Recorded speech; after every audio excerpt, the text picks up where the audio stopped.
انا ما بشجعش كوره وما بتفرجش على كوره، وده بيرجع لاسباب كتير جدا هتكلم عن معظمهم في الفيديو. بس مبدئيا برضو في الاول كده خليني اقول لك ان انا ما عنديش اي مشكله نهائي مع الناس اللي بتتفرج على كوره، لا عندي مشكله معاهم ولا بعاديهم ولا بكرههم ولا جاي اقول لهم ما تتفرجوش على كوره ولا الكلام ده خالص، بل بالعكس ده الناس دي اصلا منهم اهلي، اخويا وابويا بيتفرجوا على كوره، واصحابي القريبين جدا بيتفرجوا على كوره، وساعات كمان بنزل معاهم بعد مره كده في ماتش او اتنين، وكل الناس اللي بتتفرج على كوره على راسنا من فوق، ولكن ده راي شخصي ومجرد مشاركه بسيطه كده لحاجه انا بعملها في حياتي. طيب خليني بقى اقول لك ليه انا ما بتفرجش على كوره. اول سبب بيخليني ما اتفرجش على كوره هو تضييع الوقت. تاني افكرك قبل ما ابدا الفيديو، فيديو شخصي تضييع للوقت. خلينا نتفق معاك ان احنا لو عندنا ماتش الساعه 9 بالليل فكلنا طبعا بنتفق مع بعض بالتليفون، صاحبي حبيبي زميلي يلا ننزل على القهوه الساعه 9. نزلنا على القهوه الساعه 9، الماتش بدا على بركه الله الساعه 9، خلصنا الماتش الساعه كام؟ 10 ونص. بعد انتهاء الماتش العزيز لو وقتنا كده نقح علينا شويه او ضميرنا صحه، لا يا عم انا طالع بقى كفايه كده ساعه ونص حلوين على قد وقت الماتش ونطلع بقى نشوف ورانا ايه. ولو احنا الموضوع مش فارق معانا يلا هيلا بيلا بنقعد طبعا الاستوديو التحليلي اللي يكون بيجانب في اخر القهوه كده، التكتيكات الفنيه والتحليلات المهلبيه والقصه والحكايه والروايه والرفعه والثرو والبينيه والجون، خد لك كمان ساعه ونص بقينا كام؟ 3 ساعات. 3 ساعات بسم الله الرحمن الرحيم خلصناهم وطلعنا ايه على البيت كده تمام قوي، جبرت على كده اتفرجنا على الماتش وحللنا واتناقشنا. طب ننام بقى؟ لا طبعا تنام فين؟ طب ايه هنذاكر؟ لا طبعا مش هنذاكر. هنعمل ايه؟ هنحفل على الفيس. ادخل يا باشا على الفيس الجروبات بتاعت الكوره والبيجات والحاجات دي كلها، كل واحد بقى بيقول رايه وبيقول النتيجه، طب الجون، طب الرفعه، طب نحفل على بعض. ويا سلام بقى لو ماتش اهلي وزمالك والاثنين دخلوا مع بعض وهتك يا كلام وهتك يا كومنتات والليله بقت تمام التمام، هوب دبل كيك الساعه بقت 3 الفجر واحنا لسه عمالين نتناقش في الماتش اللي اتفرجنا عليه من الساعه 9. فبالله عليك يعني الوقت ده حرام ولا مش حلال؟ يعني بالنسبه لي انا يعني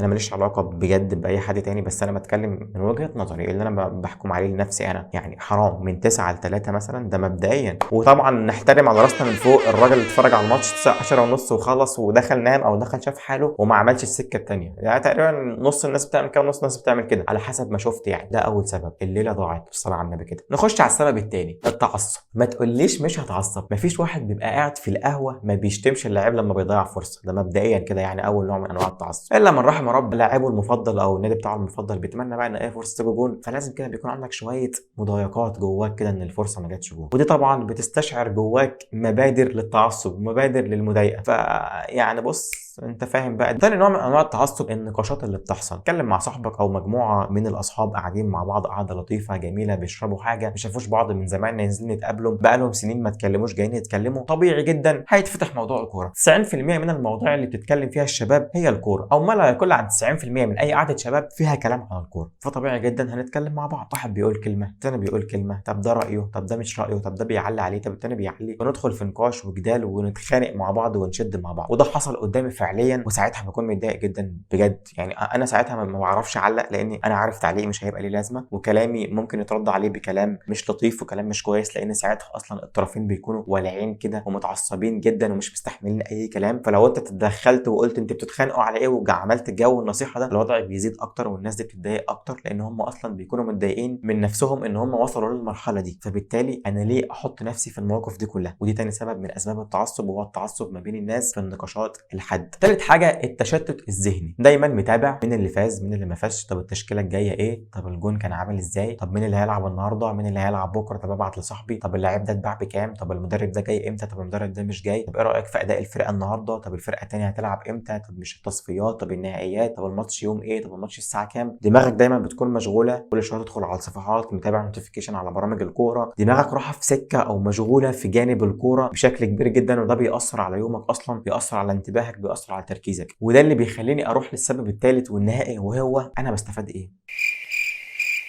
ما عرفتش ارد على نفسي. انا ما سالتش حد بس سالت نفسي انا بستفاد ايه. ما عرفتش ارد على نفسي، ما لقيتش اجابه تخليني احس شويه كده ان انا عايز اتفرج على كوره او ان انا اروح اتفرج على ماتش. في ناس كتير جدا تقول لك انا بستمتع، ما عنديش مشكله في ده خالص ودي حقك ودي حاجه فعلا انا شايف ان هي من احسن الحاجات اللي ممكن الانسان يعملها لنفسه، بالاخص لما بيكون مضغوط في شغل او متضايق. ناس بتروح تسترخي كده وتسمع ماتش وتتفرج عليه تتبسط، ولكن الاستمتاع برده مش هو الحاجه اللي هتحط فيها كل الوقت وكل التركيز وكل الانتباه اللي انت بتكون فيه. طبعا انا مش بعترض، بس انا بتكلم تاني من وجهة نظري الشخصيه، وما عنديش اي اعتراض والله مع الناس دي خالص، بل بالعكس انا قلت لكم ان منهم اهلي واصحابي القريبين. بس ده كده كان فيديو سريع بتكلم فيه عن ليه مش مشجع كوره، وتاني وتالت ورابع وعاشر ده رايي الشخصي، مش بناقش حد ولا عندي عداوه مع حد ولا اي حاجه، انتوا حبايبي وعلى راسي من فوق، وكل الناس بتتفرج على كوره دي 100%. انا ساعات بتفرج زي ما قلت لكم لما بنزل مع اصحابي، لو في جون حلو عجبني بكون مبسوط بيه وسعيد ان انا شفته وبيمتعني فعلا زي ما انتوا بتستمتعوا، ولكن مش حاجه اساسيه خالص خالص، ولا ينفع تكون حاجه اساسيه بالنسبه لي يعني. شكرا جدا انك اتفرجت على الفيديو لحد هنا، يا رب اكون افدتك حتى لو بشيء صغير، ويا ريت تعمل لنا لايك وشير سبسكرايب للقناه لو انت مش مشترك، واشوفكم في الفيديو الجاي ان شاء الله. سلام.